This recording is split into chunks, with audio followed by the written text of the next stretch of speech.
Hi guys and welcome to my review of the Toshiba Satellite P70-B-10T. It is a 17-inch high-performance laptop and pretty much the best example that first looks can be deceiving.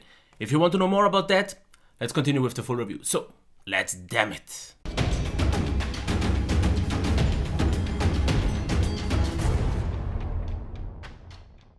As always, ports first. Here we have the Kensington lock key, port for the charging, 2 USB 3.0, the DVD-ROM drive. On the front we can see the full-size SD card reader, which is nice because the whole SD card sinks into it. Headphone jack, microphone jack, 2 USB 3.0, one of them with power share, full-size HDMI, gigabit Ethernet, VGA and the output for the ventilation. And on the back we can see the user replaceable battery. As for the ports, I am very pleased with the high amount of ports and with the logic placement, so all is fine here. As for the design, when I said deceiving, I pretty much meant only this, because the lid of the device is bending quite a lot and makes it feel cheap, and I thought this would be the whole thing for the device, but actually once you take a closer look here you will notice this is all built very solid, and also the keyboard part of this laptop is built very solid. As we can see here, there is not really any flex, and the only thing you will see wobbling right now is actually my camera, but I am absolutely pleased because it is actually built very well. It is only the lid that is a little bit cheaper. But that's pretty much the only thing, and not really that important because it's a 17-inch laptop and you won't really carry it around with you that much. Let's take a closer look at the keyboard now. I am very pleased with it in overall. The first thing though I thought, and again it's about the receiving part, it is kind of glossy and it felt a little bit slippery. But once I used it a little bit longer, I actually noticed how well the feedback of it actually is, and the nice amount of key travel. You get a really nice tactile feedback, and typing, especially fast typing, was actually way easier and way better than I actually thought to be, because the typing experience itself actually was really great. As for the touchpad, I have to say this is one of the better touchpads I've used so far, because the surface itself isn't slippery but also not sticky. This is something I really appreciate a lot. But that's not all, because it is very precise. I had no problem recognizing anything, but the best thing here is the software we get on this device, because we have 2-finger gestures as we usually get, but we also have 3-finger and 4-finger gestures, all very customizable within the software.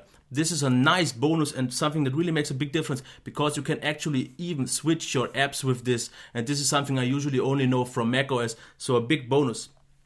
So once again, overall, the build quality is nice, except of this a little bit flimsy top, but otherwise the device is very solid.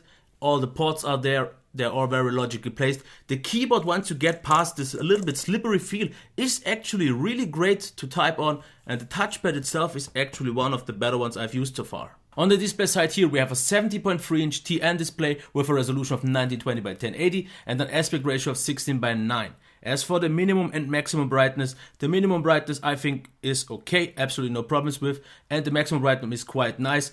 It isn't maybe bright enough for outside and also with the glare, but don't worry about that because it is a 70.3-inch and I highly doubt you will use that outside. So I'm totally fine with the brightness and with the glare as well, because I actually prefer a glare display because it just has a better contrast ratio and also text and everything appears more vivid and sharp, so I'm totally fine with this. As for the whites, they are a little bit on the colder side, even though on the camera it looks more cold than it is still a very pleasant one. I also actually prefer a colder white as well. As for the blacks, quite deep, don't lose any details, so everything is fine here as well. As for the colors, maybe not super punchy, but if you want more saturation you can easily adjust that in the settings. I would say though they are quite nice, vivid, nicely balanced and accurate. All is good here. And the only thing on this display you have to get used to a little bit is it not being an IPS display, because you can see here we don't have the best viewing angles.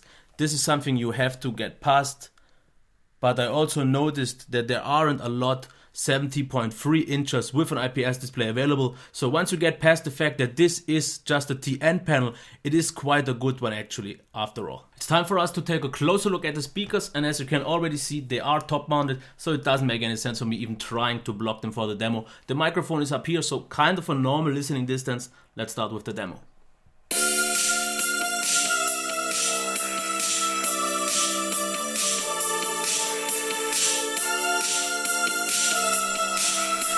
So my thoughts on the speakers, they are very loud, more than loud enough. I never really wished for more. The placement is nice, maybe not the most stereo immersive effect, but therefore it won't get blocked ever either. As for the sound itself, I would wish for a little bit more bass, especially due to the size of this device, and for a bit more dominant mids. But therefore the highs are very clear and the overall sound experience is still very nice, and in the end this is something I prefer. So more than loud enough and still a good sound, over or maybe not loud enough but therefore maybe slightly better sound. In the end I'm actually very pleased with these speakers. Yeah. We have pretty much reached the highlight here of this device, and that would be the performance. Intel i7 4720HQ quad-core CPU, 16GB of RAM, RTE Radeon R9 265X with 4GB of VRAM, and a 2TB spinning hard drive with 4500 rotations per minute. The hard drive itself maybe isn't the fastest one, but for what it is quite good, and you can simply replace it with an SSD if you want something faster. But the performance itself is absolutely spot on. So just let's take a closer look here. Of course the browser is perfectly smooth. We have a quad-core CPU here after all, there is no denying in that. If you check, for example, here on Modern UI, of course it is super smooth, and I don't really think it makes even sense to show this because of course the performance is better. Just real quick a PDF, you can't make this device trip. As you can see, no matter how fast I skip through, it is always there. So in terms of performance, there is no denying this device is spot on. For video editing it was absolutely great, rendering times were fast, the whole video editing process was very fast, 16GB of RAM made multitasking very easy. This is a very capable workstation machine. As for gaming, I can't tell you really that much because I'm not just into gaming so much, and I also can't show you any benchmarks because I'm just not into benchmarks. But from what I saw, the RT Radeon and the CPU together should be quite good enough for a 1080p experience for at least medium or even higher settings. So this leads me to one point: the performance is spot on, no flaws at all. Next things in line to talk about would be battery life, heat and noise. And as for the charging times, after 1 hour you are already at 80% of charge, and after 1 hour and 50 you are done, 100%. It is maybe only a 48 watt hours battery, but still everything under 2 hours is absolutely fine. As for the battery life itself, I was able to get about 3 hours out of use with light to moderate use. In heavy use I think I would be able to kill it in maybe 1.5. But still, I think this is more of a stationary device and you will be able to charge it all the time, so I wouldn't really worry too much about the battery life. I don't think you will take this out as your mobile workstation anyways. As for the heat, no problems here at all because the fans. The fans are one thing that maybe aren't the quietest one because the device will be audible pretty much all the time, not really loud. You will also be able to hear the hard drive a little bit spinning, but that was something I didn't really care about because I didn't notice it in normal use. The fans were on most of the times, not really loud, but still they were on. As for high performance use though, they can get quite loud. The good thing is they aren't whiny or anything, they are pretty subtle, loud though, all the time.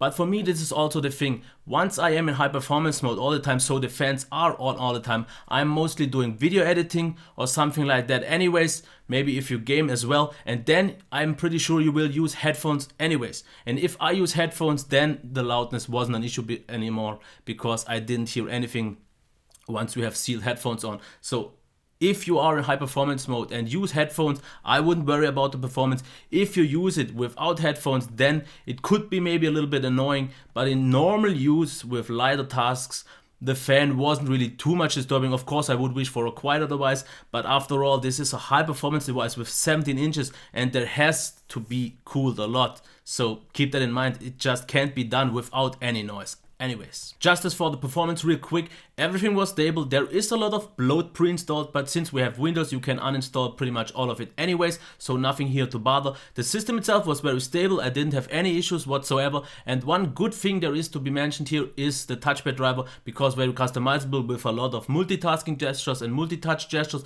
so this is very nice and I'm completely pleased with that. Let's get to the end of this all, and if you haven't seen the in-depth part, quick recap as always.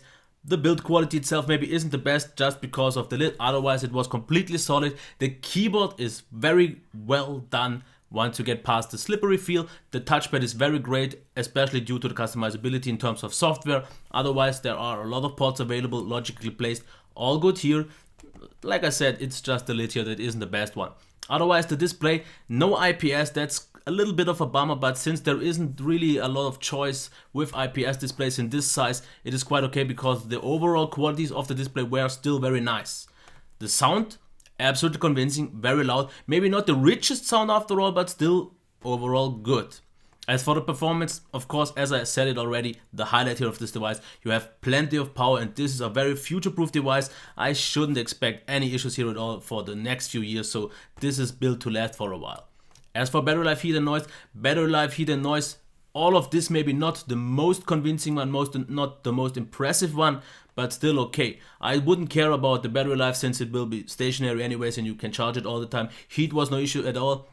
And the only thing that has to be mentioned as a slightly negative thing would be the noise. I would wish for it to be at least in idle mode a little bit quieter, but still that's okay. Software is completely fine, and as I said, the touchpad customizabilities are great. So in overall, this leads me to one thing. I can't really recommend this device, but only because this is the only 17-inch I've ever tried. I have no comparisons at all. I can't really say if this is an exceptional well device or not. It is definitely no bad device. I can't say anything, but since I just lack of comparisons, I can't tell you anything else that I didn't tell you. You know all the good stuff, you know all the bad stuff, so it's up for you to decide now. Because if I would have used more devices, I would have just been able to tell you more, but as it is right now, that's all I can tell you. Okay, this was my review of the Toshiba P70-B-10T. I hope you liked it. Please rate, comment and subscribe. Until next time, bye. I'll be back.